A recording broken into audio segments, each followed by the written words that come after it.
It's medieval times and you have a prohibitive paranormal problem. The revenant that returns, the walking dead, the restless spirits. Sometimes the dead had a nasty habit of coming back. You need spiritual protection. So what do you do if you have ghosts? How do you protect yourself from evil energy? And what can you use against ghosts and revenants to see them off? Because this is the land of the living. It's your turf. Here's the medieval guide for how to protect yourself from ghosts, ghouls and revenants. You might pick up some much needed tips for the cold winter nights ahead. Step 1. Talk to the dead.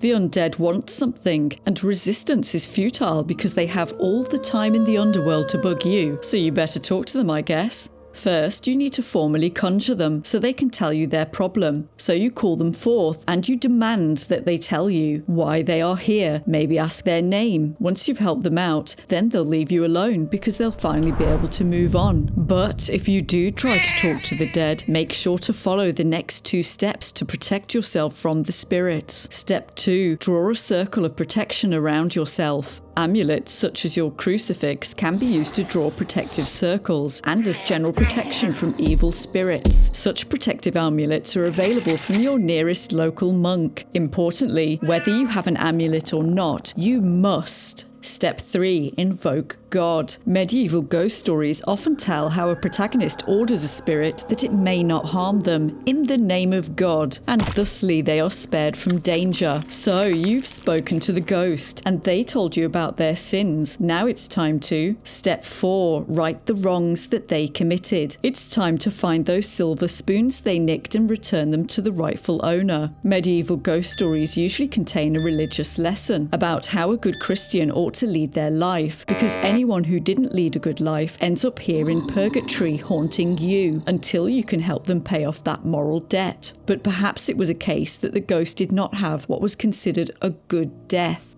Maybe they didn't confess their sins to a priest on their deathbed. If they didn't have a good death, now they will need Step 5. Good words. This means prayers, sermons and absolution. Buy some gospels, have a priest intercede, go around all the monasteries in the area and arrange for 180 sermons to be said on the ghost's behalf. This could include paying up some money to the poor, doing a little charity on behalf of the spirit, and generally tipping the moral balance in their favour. But usually it meant paying up to a priest or monk. Yes, our ghostly friend is just asking for help. This just happens to be expensive. Guess who was writing all of these ghost stories and advising us on these solutions? Another way the good Christian rituals might have been subverted could have been Step 6. You need a proper burial. The living dead might have received an improper burial, so you're going to need to get that ghost in the ground, but this time in consecrated ground where they're meant to be. Make sure they're facing the right way too, which is east towards the rising sun, because that's where Jesus will be popping up at the end of the world, and everyone needs to get up then. And definitely, they need to have their head attached to their body, unless Step 7. You need an improper burial. Medieval folk believed that some people were a lot more likely to rise from the dead than others, particularly criminals. So if you're being haunted by a revenant, as evil in death as they were in life, and out to do you harm, you better make sure that you follow these steps for their burial, or dig up the body and get to putting things right. According to medieval Christian law, criminals are not allowed to be buried on consecrated ground. Maybe you could chuck them in a bog, or bury them at the crossroads instead. You're going to need to chop off their heads and stick it between their legs in the grave to stop them from arising at night to terrorise the parish.